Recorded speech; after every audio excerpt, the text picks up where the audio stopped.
오후에 주시는 하나님의 말씀 골로새서 3장 16절서부터 17절까지 오늘 마지막으로 말씀을 골로새서 3장 16절에 17절 말씀을 보도록 하겠습니다.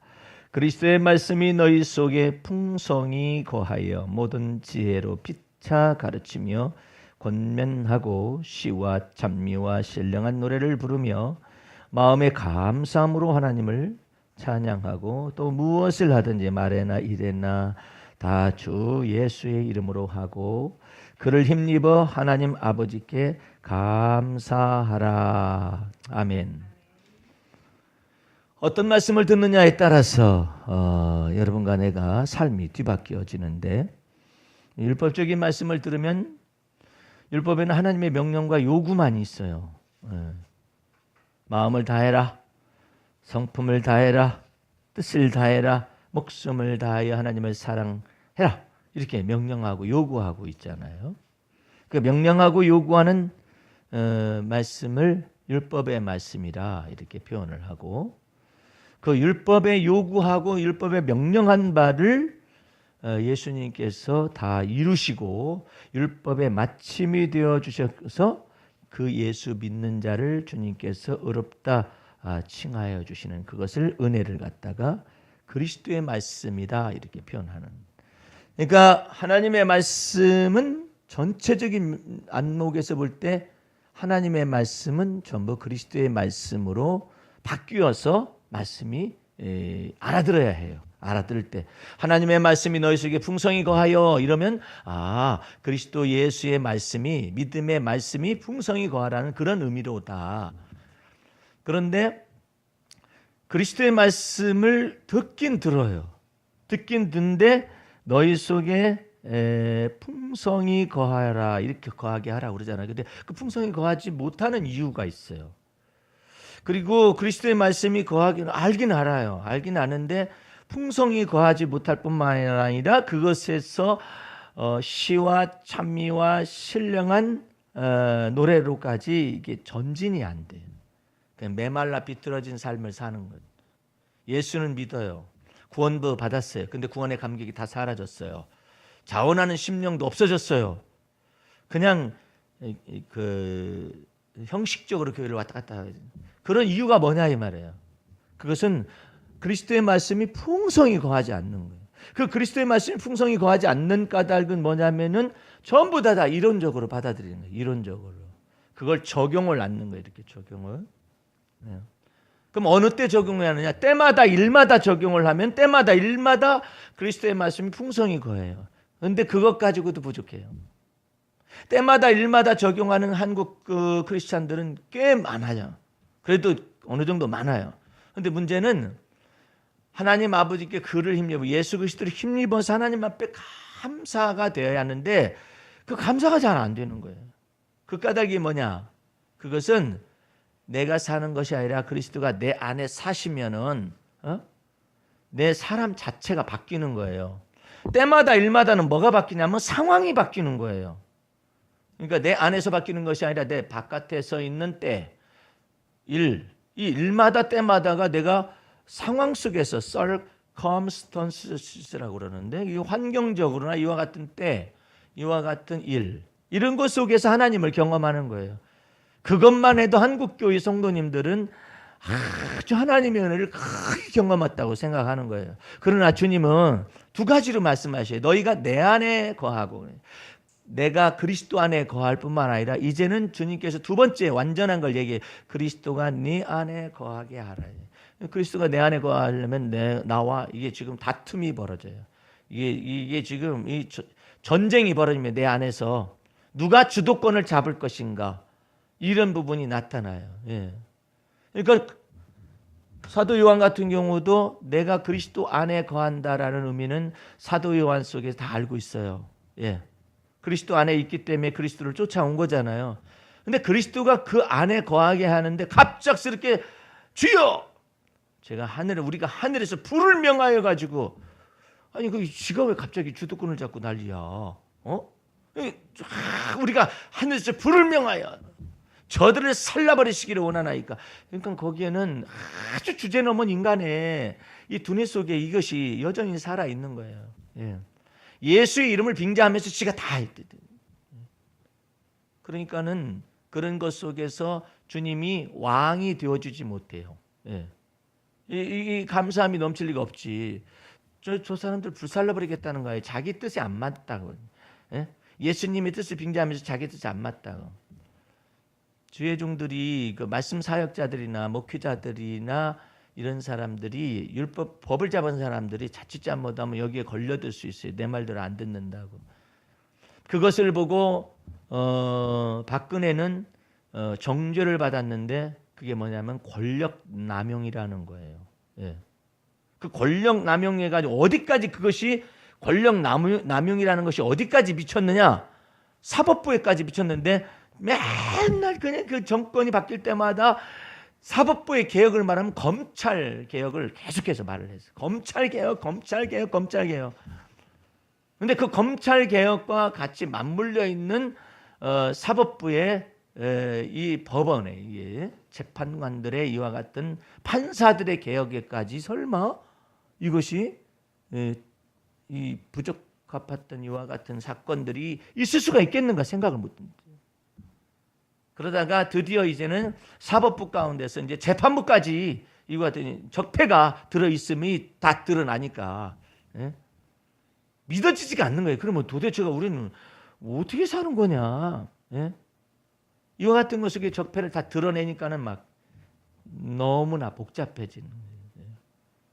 아니 검찰에서 기소를 해서 변호사가 그다음에 변호를 하고 거기서 사법부의 재판관들이 이것을 판결을 내리는 건데 그 판결을 내리는 사람들이 굽었어. 판결 내리는 사람들 속에 적폐가 들어와 있어요. 그러니까 이게 도대체가 이 나라가 얼마나 이게 지금 오늘도 그 홍준 뭐라는 사람이 지금 미국에 있는데 미국에서 한다는 소리가 뭐냐면 지금의 경제적인 여러 가지 이와 같은 불황이나 이 모든 것들이 전부 다 좌파 정권이 들어와서 이랬다는 거예요. 좌파 정권이 들어온 지 얼마나 됐다고? 얼마 안 됐어요. 지난 10년 동안 어떻게 적폐가 쌓여져 가지고 경제가 이렇게 뒤틀리게끔 이것이 10년 세월 동안 뒤틀려서 나온 것을 생각을 못 해요. 좌파 정권이 들어서서 이랬다라는 거예요. 아직도 입이 살아 있어요. 다시는 페이스북에서 정치 안 된다고 말을 했는데 그 다음 날 뒤집었어. 거짓말을 그냥 막 입에서. 그러니까 좌파 정권을 논하기 전에 당신의 거짓말부터 바꾸면 돼. 박근혜가 탄핵되기 전에 얼마나 많이 그 대표가 이전 날 대표가 박근혜 어떻게 한다고 말 살려야 한다고 뭐 어쩌고저쩌고 그렇게 말했다. 갑자기 돌변해가지고 그런 모든 것들이 다 어떻게 되는 건 본인은 잘 몰라요. 알고도 이것을 말을 하고 있어요. 그것이 더 큰 죄예요. 예수님께서 보실 때 하나님께서 보실 때 가장 큰 죄악이 뭐냐면 알고도 그 죄를 또 범하는 거예요. 예를 들어서 아이고 이거 잘못인데 또 이렇게 하고 있네 이런 정도의 것을 말하는 게 아니에요. 분명히 그 사람은 법 잡은 사람이었었어요. 예, 법을 공부한 사람이에요. 이미 다 알아요. 아는데도 자기 정치적인 욕망을 위하여서는 박근혜도 죽이고 다 죽여버려 그냥. 예? 다시는 발을 못 들어오겠다고 해가지고 박근혜 편에 섰던 사람들 다 내쫓았지. 다시는 못 보는 데 한다고 하더니 다시는 또 왔어. 자기 회기 때 와서 무언 정치적인 것, 정치적인 것을 통하여서 이 권력 속에 정치 권력 속에 이게 소위 말하는 적폐라고 말하는 이건 죄악성이 들어와 가지고 인간을 뒤집어 엎잖아요. 그런데 다윗은 말해요. 놀라운 말을 해. 그가 죽기 전에 하나님 앞에서 시편을 남기는데 이와 같은 내용을 말해요. 하나님을 경외하여 나라를 다스린 자 다윗. 두 번째, 이게 첫 번째 큰 거예요. 하나님을 두렵고 떨림으로 경외하면서 나라를 다스린 다윗. 그게 일반적인 정치꾼들하고 다른 거예요. 하나님을 두려움과 떨림으로 경외하면서 나라를 다스리는 하나님 나라의 어떤 모본을 이것을 다윗을 예를 통해서 보여주고 있잖아요. 그 다음에 두 번째로는 뭐냐면은 나 여호와 하나님을 노래하는 자 다윗. 이게 하나님의 마음에 딱 합한. 그래서 하나님의 마음에 딱 합하기 때문에 하나님은 다윗에게 계속적인 은혜를 다윗은 또 어떻게 하느냐면 자기가 율법의 행위로서 아까 시편 86편 우리가 봤잖아요. 나 경건한 자 다윗 이렇게 말하는 그게 자기가 경건하다는 것이 아니라 주님께서 은혜를 베푸신 자 다윗. 이걸 아는 거라. 자기 속에 그걸 알아요. 사울왕은 어떻게 했어요? 그 조그마한 전투 지가 이긴 것도 아니야. 그런데도 뭐 거기에 망령된 짓을 하고 불순종했음에도 불구하고 자기 기념비를 딱 세우고 가버리잖아요. 자기 갈 길 가잖아요. 자기 기념비를 세우는 사람하고 하나님을 두려워 떨므로 경외하고 여호와 하나님을 노래하되 자기의 입술이 말해요. 마치 필객의 붓과 같이 막 왕에 대하여 지은 것을 막 말하는 이와 같은 사람이에요. 그것을 다윗이 솔로몬에게 가르친 거예요. 예. 너 아버지 다윗은 이렇게 살아.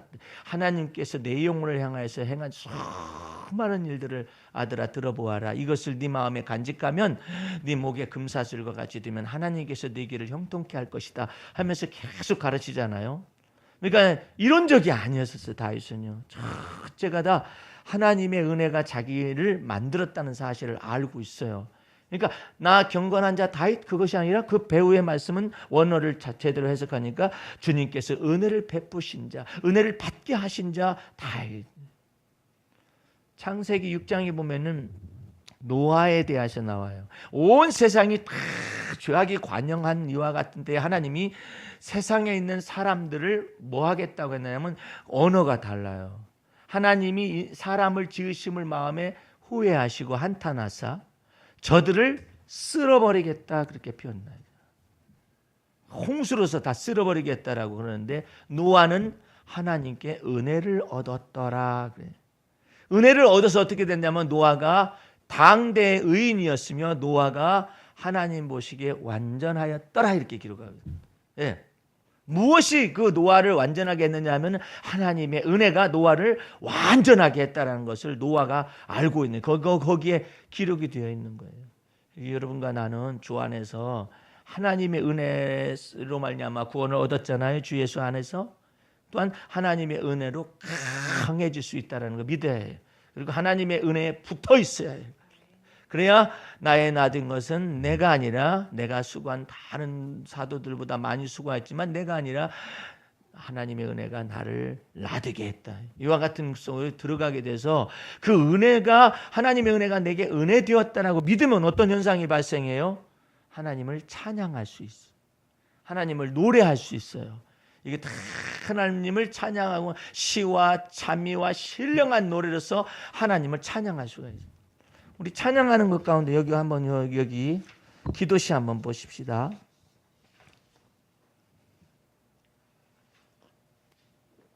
내가 이 기도시를 우리 그 별내동의 테니스 클럽이 실제 회원만 250명이고 이 인터넷 회원까지 하면 500명이나 돼요. 엄청나죠. 그러니까 정치하는 사람들이 와서 인사를 해요. 인사하고 가야 표가 왔다 갔다 하잖아. 한 사람 한 사람이지만 가족을 생각해 보세요. 몇 표가 왔다 갔다. 인사하러 오고 막 그러거든요. 근데 거기다가 내가 담대히 주님의 이름을 처음에는 내가 하나를 실을 때 님자라고 해가지고 실었거든. 믿지 않는 사람이 너무나 많으니까. 애따 모르겠다. 주님을 다 넣어서 실기 시작을 했어요. 지금 오늘도 실어놨어요. 이거 오늘도 실어놨는데 그랬더니 그 가운데서 예수 믿는 사람들이 내가 만나면은 아유 목사님 너무나 감동을 많이 받아요. 거기 막 숱한 사람들이 막 나타나는. 예? 그런데 오늘 여기 가을의 은총 보세요. 주여 무더운 여름이 씻겨진 가을 하늘은 당신의 사랑을 아기자기하게 수놓은 마음입니다. 예. 가을이 마음 하나님의 마음이라는 우리에게 주시고자 하는 하나님의 마음이라는 주님께로부터 주어진 삶은 때때로 수고와 힘듦을 동반하지만 시시로 경이롭고 신비하기만 합니다. 주님은 내 인생의 신선함이요 날마다 새로움이요 내 잔의 소득이며 나의 기업이십니다. 나로 하여금 주님께 심겨진 나무가 되게 하시어 내가 늙을 때에도 버리지 않고 늙어도 결실케 하시며 진액이 마르지 않은 것 같게 하시고 잎이 청청하게 하는 것도 주의 은총입니다. 여러분들 늙어도 결실한다는 거 굉장합니다. 예.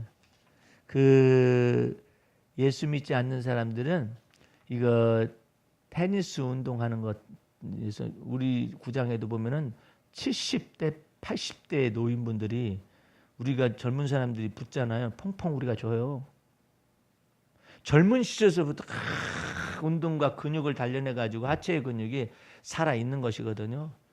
근데 자기의 친구들은 벌써 병상에 누워 있고 요양원 시설에 가 있고 죽기도 하고 그랬는데 자기는 이렇게 있다라는 거죠. 그런데 그것이 하나님의 은총이고 하나님의 사랑인 건 모르는 거죠. 근데 여러분과 나는 늙어도 결실케 하시는 분도 하나님의 은혜이고, 예? 늙어도 버림받지 아니하고 진액이 마르지 아니한 같게 하시고, 우리 다리의 근육은 생체 해부학적으로 이것을 보게 되면은 이 근육이 굉장히 커다란 그 에너지를 담재할 수 있는, 그러니까 늘어나려면 막 하나씩 늘어나게 이게 되어 있는 거래 이게요. 막 이게 어느 정도까지는 이게 막 통통하게 막 이상화 같은 그 스케이트 선수 보세요. 막 허벅지가 막 이렇게 크잖아요. 그런데 반대로 아파가지고 누워 있잖아요. 너무나도 빨리 쇠퇴하는 근육이 이게 허벅지 근육이에요. 그 다음부터는 걷지 못해요. 그 다음부터는 병상에 누워 있어요. 병상에 누워 있으면 곧 이제 준비해야 해요. 근데 여러분들이 내가 산자의 땅에 있으며 내가 주의 은혜 볼 것을 믿었도다라는 것 속에서 이 지금 걷는다는 거 있죠. 이것은 특별한 거예요. 인간이. 인간도 엄밀히 말해서 전체적인 맥락 속에서는 동물적 감각할 정도로 그렇게 얘기하잖아요. 그런데 동물하고 인간이 크게 다른 것이, 인간도 네 발로 걷다가 진화를 해가지고 두 발로 걷게 된 것이 아니에요. 처음부터 근육 체계가 다른 상태로서 동물하고는 다른 상태로 이게 태어난 거예요. 예. 하나님께서 만드신 거잖아요. 두 발로 걸어야 그 다음에 이 두 손으로는 도구를 만들 거 아니에요. 근데 뭐 돼지가 도구를 만들기 위해서 두 발로 서서 언제까지 있겠어요? 곤란해요. 예. 도구를 만들잖아요. 이 도구를 만들고 그 다음에 문제는 이것을 가지고 뛰잖아요. 엄청난 속도로 막 뛸 수가 있잖아요. 그러니까 머리에다가는 짐승보다도 더 나은 인자와 긍휼, 머리에 두뇌를 갖다가 막 IQ도 높게 해주셨잖아요. 이거 높게 해주셨을 뿐만 아니라 이 모든 것을 바치는 이 목까지도 이게 전체가 이 균형 잡히게 이렇게 했는데, 이게 균형이 틀어지면은 이 넘어지잖아요. 네 발로 걸어다니든지 세 발로 걸어다니든지 이럴 수도 있잖아요. 예? 아니면 다섯 발이라고 하잖아요. 지팽이 짚으면 뭐 이제 5개가 되는 거죠. 이럴 정도로 그러는데 하나님이 내가 서 있는 거 있죠. 하나님께서 내게 은총을 베푸셔서 내가 서 있는 거, 예? 굳건한 반석에 나를 세운다는데 이 서 있는 것이 하나님의 은혜다. 예. 그래서 여러분과 나는 될 수 있으면은 이 하나님께서 이 근육을, 이 대퇴부 근육이나 이와 같은 것을 서 있게 하시는 것에 대해서 감사를 해야 해요. 그리고 이 근육을 단련을 해야 해요. 예. 이 근육을 단련을 해야지. 이게 안 되면은요, 이 근육이 받쳐주지 못하면, 대퇴부 근육이나 종아리 근육이 받쳐주지 못하면은 전부 다 부담이 어디로 가느냐면 무릎 관절로 다. 예. 무릎 관절로 가가지고 감당을 못해. 그러면 이제 무릎에 관절에 문제가 생기잖아요. 하기야 뭐 요즘은 뭐 관절도 전부 다 줄기세포로 해가지고 관절을 소생을 이만큼만 남았어도, 예? 이거 다 소생을 시킨다고 그러잖아요. 그만큼 의학이 발달되고 그랬는데 어쨌든 그런 건 간에 여러분이 하나님의 은혜가 나를 놔두게 하고, 다윗은 뭐라 하냐면 하나님의 은혜가 나를 어머니 뱃속에서 조직했다라고 믿었어. 어머니가 나를 뱃속에서 10달 동안 잘 간직해서 어머니 고맙습니다. 이런 의미를 넘어서서 어머니 뱃속에서 하나님이 나를 조직하셨나이다 이렇게. 예. 그 조직하신 하나님이라면 내 속에서 고장이 났을 때 다시 치유케 하실 수도 있는 것을 믿을 수가 있어요. 그렇죠? 그러니까 하나님 앞에서 나를 놔두게 하신 분이 하나님의 은혜다. 어머니 뱃속에서 있을 때 기이하게 아주 그냥 어머니 뱃속에 내가 결합이 되었을 때 그 속에서 나를 자라게 하시고 조직하시고 뼈가 자라게 하는 거예요. 이런 거예요. 하나님께서 너희가 어머니 뱃속에서 너희 뼈가 어떻게 자라는가를 알 수 있느냐 이렇게 물어요. 근데 우리가 이렇게 자라는 거야. 그렇게 할 수는 있어요. 근데 그것은 계속 진행형이잖아요. 어떻게 자라는가 생각하여 보라. 근데 이와 같은 깊은 것 속에서도 하나님이 나를 이처럼 새롭게 하시고 나를 조직하시는구나. 이런 것들을 계속 말씀을 드려야 해요. 그 하나님이 기쁘신 거예요. 예. 아니 다른 것들은 전부 다 당연히 그리한 것으로 생각을 하고 당연히 그런 것으로 생각하는데 당연히 그러하다가 나중에 한번 주님께서 락을 딱 걸면 당연히 되는 것이 안 되는 거예요. 당연히 들려져야 할 것이 안 들리고 당연히 보아질 것이 안 보아지고 당연히 되어야 할 것들이 전부 다 삐뚤어 나가기 시작을 하는 거예요. 그래서 여러분과 내 삶 속에 범사에 하나님께 감사하라는 것은 이게 당연히 되어질 것이 안 되는 것들이 있잖아요. 예? 면역 체계가 파괴된다든지 호르몬 체계가 파괴된다든지 이 모든 것이 당연히 되었었던 것들이 안 되기 전에 하나님 앞에서 내 영혼아 여호와를 송축하며 그다음에 다윗이 그다음 말을 붙이는 거예요. 내 속에 있는 모든 것들아 여호와를 송축하라. 예? 그러니까 여러분들 마음 중심 속에서 세밀하게 송축하세요. 세밀하게 감사해요. 두뇌가 어떤 날은요 아침 새벽에 나가서 이렇게 운동하거나 그러려면은 안 아프던 무릎 관절이 아플 때가 있어요. 예? 그렇게 아플 때가 있어요. 그러니까 이것이 스트레칭을 해야 하는데 개들은 아침에는 꼭 스트레칭을 해요. 아주 맛있게 스트레칭을 해요. 쫙 뻗어 이렇게. 쫙 뻗어가지고 스트레칭을 하는데 우리는 스트레칭도 않고 막 살잖아요. 그런데 주님 앞에 스트레칭을 하면서 감사하고 또 스트레칭을 또 못했는데 어떻게 일을 하다 보니까 하게 됐다. 그럼에도 불구하고 하나님이 나를 이렇게 소생시키시고 새롭게 하시고 그 소생이라는 말 있죠. 이게요 엄청난 말이에요. 소생이라는 것은 다시 살리잖아요. 생명을 불어넣고 그 다음에 산소를 불어넣고 생기를 불어넣으신 주님의 은혜에 감사해서 날마다 때마다 일마다 감사할 뿐만 아니라 이처럼 시와 찬미와 신령한 나로서 하나님께 감사하는 것이 필요하다는 거죠. 조금만 더 보겠습니다. 미래를 모르는 현실은 답답하지만 그래서 오히려 인생을 새롭게 합니다. 답답하다는 말만 하지 말고 그래서 새롭다 이거죠. 형통한 날에 주를 찬미하게 하고 곤고한 날에는 내 생각이 깊게 하심도 나를 교육시키는 은총입니다.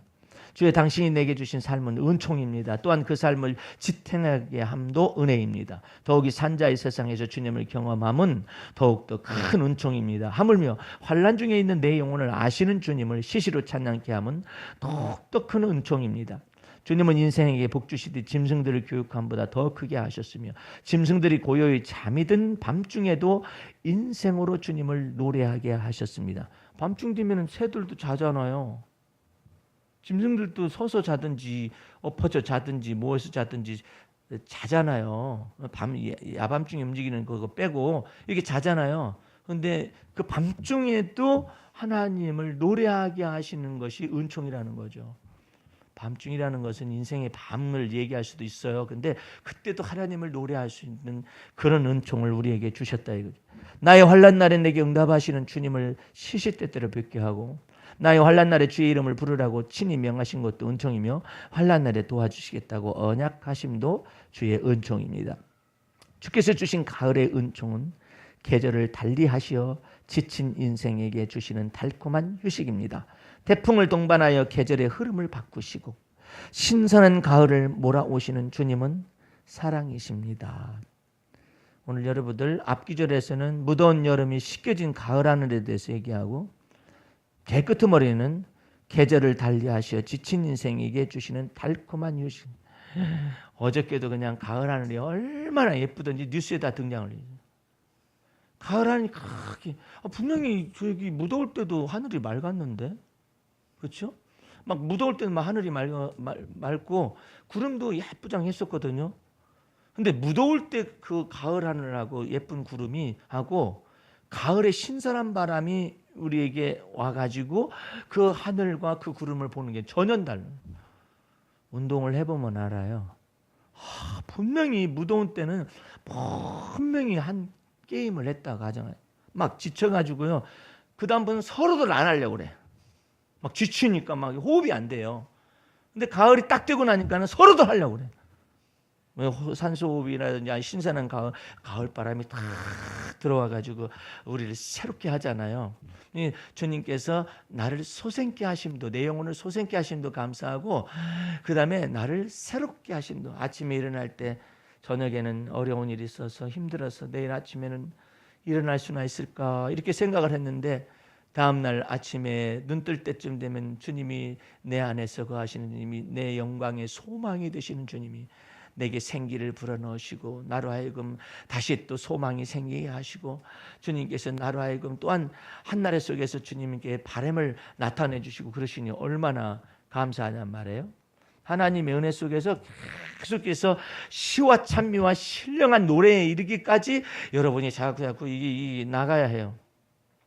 시는 여러분들이 시인 목사님을 둬서 여러분들도 가끔 가다가 시상이 떠오를 거예요, 분명히. 근데 몇 마디 안 되죠. 몇 마디 안 되잖아요. 예. 어떤 분이 내게 보내왔어요. 목사님, 시원한 바람을 따라 계절이 바뀌어서 9월이 왔습니다, 이러더라고.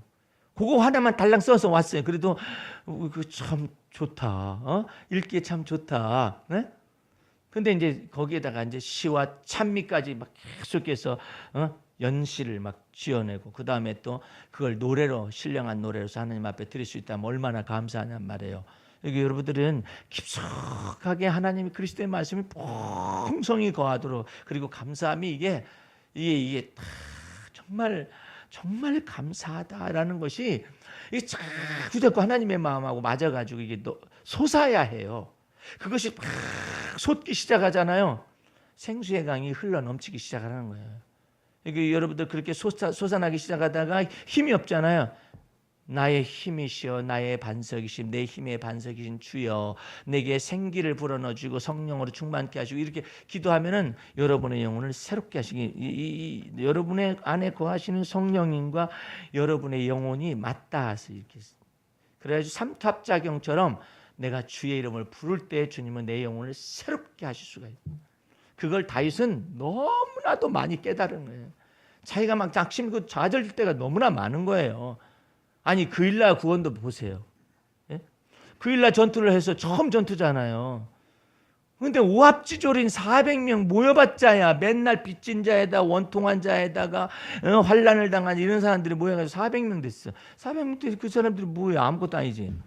그런데 하나님의 말씀에 이렇게 그일라로 가서 그일라를 구원하라, 하나님의 말씀에 순종하는 순간에 그들은 하나님의 군대가 됩니다. 하나님의 군대가 됐는데, 하나님께서 나아가라 할 때도 있을 뿐만 아니라 되돌아가라 할 때도 있는 것을 복종할 줄 알아야 해요. 그런데 그것을 사울왕은 전혀 못했습니다.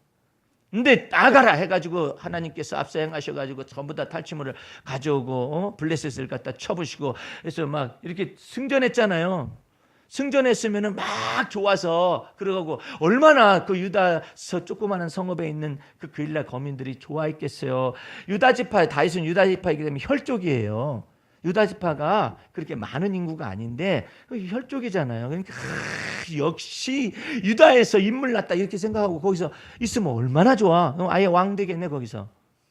그러면은 다윗은 그일라의 왕만 될 수 있어요. 이스라엘 왕은 못 돼요. 하나님께서 다윗에게 그일라 거민들이 배신할 것을 말을 해주잖아요. 사울왕이 듣고서 와가지고 그일라 거민을 완전히 다 멸망시켜버리겠다고 다윗 한 사람 죽이기 위해서 그 소문의 진실을 물어보잖아요. 하나님이요, 소문대로 사울왕이 내려오겠습니까? 이걸 세밀하게 묻고, 반대로 또한 그일라 거민이 우리를 구원한 우리를 붙이시겠습니까? 우리를 사울왕에게 두 가지에 동시에 그렇다 탁탁 얘기하시잖아요. 간단하게 얘기하시는데 거기에 순종하고 복종을 할 건가 아니면 여기서 더 머물러야 할 것인가 이런 것 가운데서 얼마나 많이 환난을 당한 자들이 입이 많겠어. 400명이나 되는 사람들이 뭐가 말이 많을 거 아니에요. 근데 이들이 이제는 후퇴하는 법을 배우는 거예요. 그 일라에서 빠져나가자. 하나님께서 말씀하셨으니까 빠져나가요. 우리가 비겁하니까 빠져나가는 것도 하나님이 말씀하셨으니까 빠져나가. 그게 바로 하나님의 군대잖아요. 그들이 빠져나갔음으로 인해서 그일라 거민은 배신하지도 않고 그일라 거민은 멸망하지도 않잖아요. 빠져나갔으니까. 사울왕이 생각했을 때는 그럴 거야. 어떻게 나갔을까? 여기 이겼으면 거기서 승전비 세우고 거기서 살지. 아예 사울왕 같으면은 기념비 세우고 살 거 아니에요. 근데 어떻게 해서 빠져나갔을까? 왜 빠져나갔을까? 정말 궁금해요. 도대체가 어떻게 알았을까? 그 일날 거민 속에서도 밀정이 있어요. 사울왕이 보고를 해서 사울왕이 듣고서 잘 됐다. 근데 그 일날 성읍이 이게 아주 성문만 닫아 걸면은 빠져나갈 데가 없는 성읍이었던가 봐요. 그러니까 그 성읍에 딱 갇혔다 이거야. 사울왕이 됐다. 이거 잡아 죽일 수가 있다. 이 생각했는데 싹 빠져나가대. 어떻게 빠져나갔을까? 누가 말했을까? 누가 전달해 줬을까? 그런 게 상관없이 쫙 빠져나가니까 그 일날 거민들이 멸망을 면하잖아요. 그러니까 하나님께서 미리 가라는 거예요. 왜 그랬을까? 하나님이 그 일라의 왕을 세우기 위해서 다윗을 부른 게 아니라 유다뿐만 아니라 이스라엘의 왕으로서 세우기 위해서 하나님의 명령에 순종하는가 안 하는가 그 여부를 보는 거잖아요.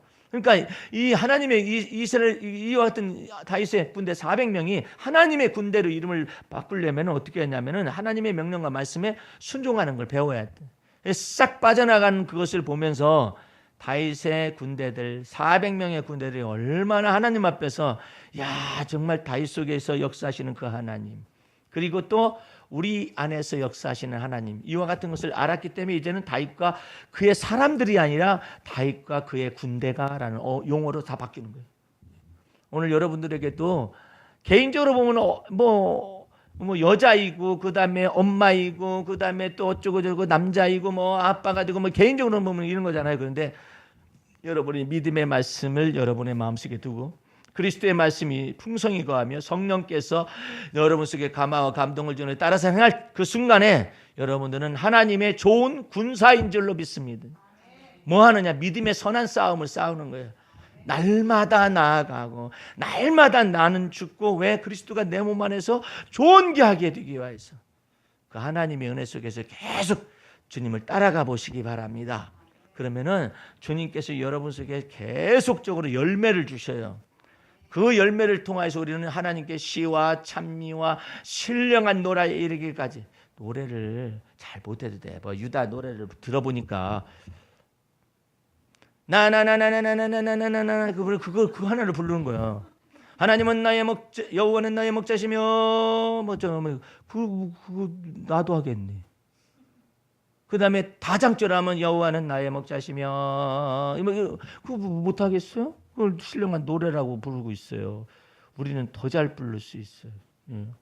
그런데 그와 같은 것들을 노래를 해서 부르는 것의 의미가 있는 게 처음에 시에서부터 출발해 시와 찬미가 하나님께서 내 영혼을 위하여서 행하신 일을 들어보아라 하면서 이것은 나의 간증이요 이것은 나의 찬송이니 나 사는 동안 주의 은혜를 계속해서 찬송하겠다 그러잖아요. 그러니까 이 복음성가 부르는 이런 것들의 의미가 아니라 이것은 되게 복음성가는 그 시편에 있는 말씀 갖다가 인용해가지고 한다든지 뭐 이렇게 하는 것들이 맞는데 그것보다 더 깊숙이 여호와 하나님께서 내 영혼을 향하여 행하신 일을 들어보아라. 때마다 일마다 하나님이 이렇게 역사하시고 하나님께서 나의 영혼을 변화를 시키셔가지고 하늘에서 주의 불을 내리니까 그러던 인간이 하나님은 사랑이시라 불 내리던 인간은 어디 가고 하나님은 사랑이시라 저들을 멸하시기를 원하나이까 우리가 서로 사랑하자. 불 내리던 놈은 어디 가고 멸망시키자 하는 그 놈은 어디 가고 사람이 바뀌었어요. 내가 사는 것이 아니라 그리스도가 내 안에 사셔서 사람이 바뀌었네. 예? 그 얼마나 놀라운 은혜냔 말이에요. 우리가 하나님의 성품에 참여한 바들. 내 속에서 그러니까 속에서 막 악한 충동이나 악한 것들이 막 몰고 올라오는 환경에 접어들면은 여러분들 그것을 다 주님 나는 저 사람이 저렇게 말할 때는 못 견디는 게 있어요. 예. 그게 바로 저입니다라고 고백을 하는 주여 오시어서 나를 고쳐주시옵소서. 예. 나를 새롭게 하여 주옵소서. 내가 다 옳은 것은 아닌데 내가 판단을 하고 있어요. 다 주의 내 속에서 못 견디하는 이런 것들이 내 속에 있는데 이거 주님 고쳐주시옵소서. 저를 바꿔주시고 고쳐달라. 주님께서 나를 바꾸실 때 가장 좋아하는 말씀이 무엇인가 내가 물어봤어요. 주님 뭘 그렇게 좋아하세요? 제가 무슨 말을 하면은 주님 좋아하세요? 나를 고쳐달라고. 나를 고쳐주세요. 예. 저는 이렇게 삐뚤어졌나이다. 이렇게 됐나이다. 이렇게 성격 씁니다. 이거 제 성격이거든. 제 기질이거든. 저를 고쳐주시옵소서. 고쳐달라고 말을 해야 고쳐주시지. 그럼 어떤 사람은 그래요. 고쳐달라고 말 안 해도 하나님은 전지전능하시기 때문에 다 하시고 그냥 고치시면 될 거 아니야. 그렇게 안 하셔요. 고쳐달라고 말을 해야 해요. 그래서 자백을 해야 해요. 자백하고 고백하면 하나님이 나를 씻으시고 고치시고 새로 빚어 만드셔요.